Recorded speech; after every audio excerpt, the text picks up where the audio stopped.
variar, pero digamos que tendríamos quizá un registro superior a los 1.000 pensionistas, en torno a 1.000, entre 1.000 y 1.300 probablemente, y ya digo que perciben sus pensiones sin ninguna dificultad. Sí es cierto que aprovecho para comentar que un tema muy importante a la hora de solicitar pensión es que la acreditación de la identidad que queda registrada ante los organismos nacionales de seguridad social de España y de México sea coincidente. Nos encontramos muchas veces con el problema de que personas que ya llevan muchos años residiendo en México tienen inscripciones de nacimiento en los registros españoles en los que, por ejemplo, tienen un nombre compuesto. O un apellido compuesto, o que lleva un guión, o que no lo lleva, y eso parece un detalle absolutamente intrascendente. Bien, pues si eso no coincide milimétricamente con la identidad del solicitante en el momento de presentar la solicitud de jubilación, puede plantear problemas muy serios, porque la Seguridad Social mexicana lo que nos dice es que no es la misma persona. Nos ha ocurrido eso con personas que tuvieron pasaportes españoles donde su segundo nombre de pila no aparecía y que al momento de solicitar la prestación de jubilación se han encontrado con que su inscripción de nacimiento sí recogía los dos nombres de pila iniciales. Y eso luego ha sido una fuente de problemas bastante importante. Hemos conseguido resolverlo, tenemos muy buena relación con el Instituto Mexicano del Seguro Social, pero lleva una serie de trámites que se dilatan en el tiempo y que pueden hacer que incluso se retrase más de un año el derecho a la percepción de la pensión. O sea que una vez que las cotizaciones están registradas, no se pierden, no caducan, hay que tranquilizar a todo el mundo en ese aspecto.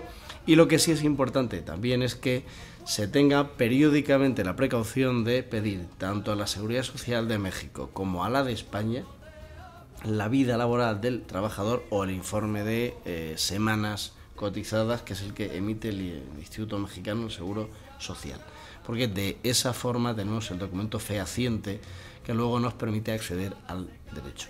En la Seguridad Social española, en cualquier caso, incluso se puede consultar por internet, no hay ningún problema, y en la Seguridad Social mexicana, ya digo, también conviene periódicamente pedir su informe de semanas cotizadas. Sería importante también decir, creo que es así, si no me corriges, la Embajada de España, aparte de la Embajada, tiene 3 consulados, 3 zonas consulares, una que está aquí en México DF, otra que está en Guadalajara y otra que está en Monterrey. Más aparte tiene una red de consulados honorarios donde creo que se puede hacer, si no me corriges, porque todas las personas que reciben pensión una vez al año tienen que dar la fe de vida, ¿verdad? Es presentarse y dar la fe de que siguen vivos. ¿Es así eso la forma, verdad? Sí, se trata de acreditar que evidentemente el ciudadano pues está en situación de poder percibir esa pensión y para evitar también casos de fraude, pero una vez que se acredita pues no hay ningún problema en la percepción. ¿Y esto podrían ir a cualquiera de los 3 consulados o a la red consular honoraria o solo a consulados generales? Bueno, en principio se suele hacer a través de los consulados generales, pero la red consular honoraria, como está directamente conectada con ellos, pues puede facilitar ese trámite bastante, sobre todo cuando uno se encuentra en zonas geográficas alejadas de estos centros. Sí, en este caso documentado sobre todo por la zona norte, que es enorme. Efectivamente, sí, eso es. Laura, quería hacer una pregunta. Sí, entonces, la verdad es que es bastante interesante y nunca había pensado a lo mejor la situación en la que cuando tú registras en el registro civil, a lo mejor en España o a lo mejor en México, que a veces pues no se puede prestar atención o no prestamos atención a los apellidos que estén bien escritos. Y a veces pues también a lo mejor la persona, el funcionario comete algún error sin querer. El tener en cuenta y el vigilar muy bien y asegurarnos que cuando hagamos registros nuestros o de nuestros hijos o las personas se naturalicen, mexicanas en este caso o españolas siendo mexicanos, que revisen que en todos sus documentos salen exactamente los mismos nombres y apellidos, con guiones, sin guiones, tal cual están escritos para que no exista ningún problema pues a la hora de solicitar estos servicios. Es correcto, ¿no? Correcto, eso es esencial, que haya identidad absoluta, porque va a facilitar mucho el proceso de solicitud y el proceso de obtención de la pensión. Ya digo que en casos en los que se ha omitido alguno de los nombres de pila o ha habido alguna variación, por mínima que sea, entre la inscripción original y entre la documentación que se presenta a la Autoridad de Seguridad Social mexicana, su argumento jurídico es: no podemos pagarle la prestación a esta persona porque no sabemos si es quien dice ser. Por lo tanto, hay que iniciar todo un proceso de acreditación legal de esa identidad, que se puede dilatar bastante en el tiempo. Por ejemplo, en el acta de nacimiento española, ahora no sé, porque luego van cambiando un poquito las leyes y hace muchos años que estoy fuera, ¿no? Pero en el acta de nacimiento o en el registro civil, los apellidos, el primero y el segundo, están divididos por una Y. Por ejemplo, en mi caso es Gil y González. ¿Hay algún tipo de impedimento, ha habido algún tipo de problema a la hora de reconocer eso en México? Porque en México no están divididos por una Y. ¿Eso puede ser, hay que hacer alguna nota o eso está reconocido por el gobierno mexicano, que en España en las actas de nacimiento vienen así? No hay ningún reconocimiento expreso ni específico de que haya ninguna práctica registral española que sea admisible o no. Lo único que hacen es prestar atención a la identidad en la denominación de la persona. Okay. Ya digo que incluso se aportan números identificativos de identidad personal, DNIs españoles, cédulas mexicanas, números de seguridad social, y aún así plantean la objeción de que hay una variación en el nombre, de que no es la misma persona, o de que si pretende que lo es, lo que tiene que hacer es acreditarlo. Entonces, pues nos ha llevado, ya digo, en algún caso concreto que hemos resuelto recientemente, prácticamente año y medio desde el momento en que podía haber percibido la pensión si no hubiera habido ese problema. Okay, perfecto. Una última cuestión sobre este tema, consejero. Sé que hay una fórmula para personas que han estado durante un tiempo cotizando en España, empleados como cotizadores o como cotizantes de la Seguridad Social Española, pues vienen a México por un periodo y se pueden hacer aportaciones. Hay un programa, no sé cómo se llama, donde puedes pagar trimestralmente una cantidad y eso te suma para tener tu jubilación, sobre todo en personas que a lo mejor tienen ya más de 40 o 50 años, ¿no? ¿Es así? Bueno, eso es lo que llamamos un convenio especial de seguridad social, que se suscribe con la Tesorería General de la Seguridad Social Española, y que si alguien está interesado en suscribirlo, pues puede venir aquí a la consejería y le vamos a dar información sobre todos los trámites y la documentación necesaria al efecto. Y consiste efectivamente en un acuerdo, por decirlo así, con la Seguridad Social Española para seguir cotizando aunque uno resida fuera del país.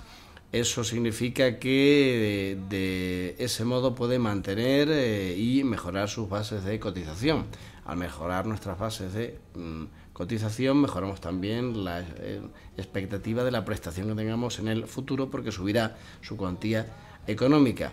Y al mantener nuestra cotización en el tiempo, aumentamos los años de cotización, el periodo de carencia, y por lo tanto, si sobrepasamos los mínimos, lo que hacemos es que cuanto más tiempo hayamos cotizado, también vamos mejorando nuestra expectativa de pensión.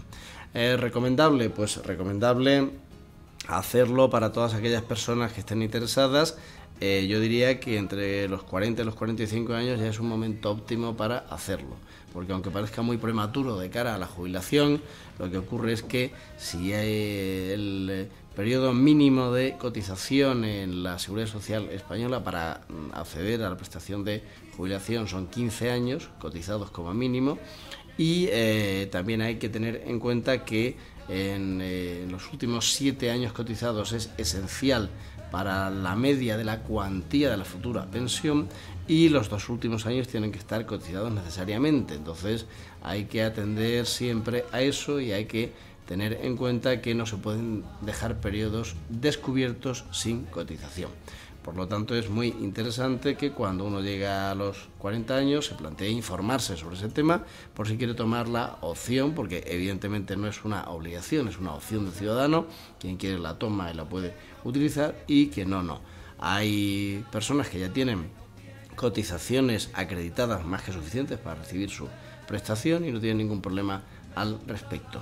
Otros que no han podido completar sus periodos de cotización o que tuvieron unas bases de cotización muy bajas y que quieren mejorarlas, pues son los que seguramente les interesa tomar esa opción. ¿Y esa información sería directamente aquí en la Consejería? Sí, aquí podemos darle toda la información sobre cómo tramitarlo con la Tesorería General de la Seguridad Social Española. Qué bueno, pues le recordamos, estamos aquí hablando con el señor consejero en este caso de Seguridad Social y de Trabajo de la Embajada de España aquí en México. Señor consejero, tenemos también una pregunta sobre el retorno, las ayudas al retornado y al retorno español, aquellos ciudadanos españoles que por un tiempo han estado residiendo, trabajando, viviendo aquí en México y de repente, pues por cualquier circunstancia, vuelven a retornar al país. ¿Qué tipo de ayudas existen, si es que las hay? Sí, hay un procedimiento de retorno que está pensado precisamente para los que quieren regresar y establecerse definitivamente en España. Y para poder acceder a las ayudas que están previstas al efecto, el requisito básico es que durante el último año inmediatamente anterior al retorno se hayan trabajado al menos 6 meses en la economía formal y por lo tanto en situación de legalidad en el país extranjero de residencia, en este caso en México. Es decir, si nosotros quisiéramos marcharnos a España el 1 de enero del 2016 para quedarnos ahí otra vez y establecernos en el país y queremos pedir la prestación de retorno, a lo largo del año 2015 deberíamos haber trabajado al menos 6 meses dados de alta en la Seguridad Social mexicana con un registro formal, por lo tanto, que nos permita acreditarlo. O sea que no es suficiente haber hecho una actividad laboral, sino que tiene que ser dentro de la legalidad del país en el que se reside. Yo tengo ahí dos preguntas. Bueno, la cantidad en cotización de la Seguridad Social mexicana es igual por el salario, lo que gane 4.000 por el que, 10.000 por el que gane 60.000 pesos. Sí, pero lo único que nos pide el requisito para acceder a la prestación de retorno es tiempo cotizado, no cuantía, da igual. Es decir, son 6 meses mínimo legalmente cotizado en el año inmediatamente anterior al retorno. Okay. Y en el caso, consejero, de personas que trabajan por cuenta propia, que pues son lo que aquí denomina el gobierno mexicano profesionista, lo que sería el equivalente en España al autónomo español, ¿también podría acceder a ese programa de retornado? Sí, pero tiene que estar en cualquier caso dado de alta en la Seguridad Social mexicana. Ya sabemos que aquí la legislación tiene una especificidad diferente a la nuestra. En el sistema de Seguridad Social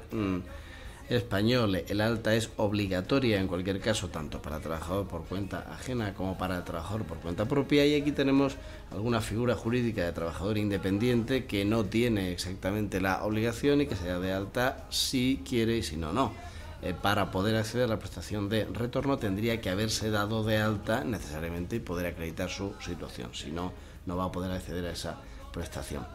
En esencia, para lo que sirve es para, primero, tener un descuento en el billete de regreso a España si la línea aérea elegida al efecto es Iberia, con quien mantenemos un convenio al efecto, y en segundo término, cuando llega al país, lo que tiene que hacer es simplemente dirigirse a la subdelegación del gobierno de su provincia y solicitar ahí que se le expida el certificante de emigrante retornado. Con él, por supuesto, nada más regresar a España, recupera de inmediato su derecho a la asistencia sanitaria completa para él y para sus beneficiarios, y además tiene derecho a recibir los cursos de formación del Instituto Nacional de Empleo, del Servicio de Empleo Público Autonómico de su respectiva comunidad autónoma, para reciclarse y para, en cualquier caso, que pueda conocer qué ofertas laborales pueden ser adecuadas al perfil que él tiene. Es fundamental, consejero, que tenga la inscripción de matrícula consular, es decir, que haya estado dado de alta como ciudadano español en el registro de matrícula consular. Por supuesto, porque si no, no hay forma legal de acreditar que ha residido legalmente en el extranjero durante un periodo de tiempo prolongado y no podría ser, para empezar, no podría atender la condición legal de emigrante y por lo tanto no podría considerarse emigrante retornado, porque el presupuesto básico de haber sido emigrante español, ciudadano español que vive fuera del país, no podría estar acreditado. También a estas prestaciones o a esta serie de ayudas se suma una prestación económica durante un periodo de 6 meses desde el momento en el que se retorna, que bueno, es una cuantía económica básica precisamente pues para contribuir a que ese primer establecimiento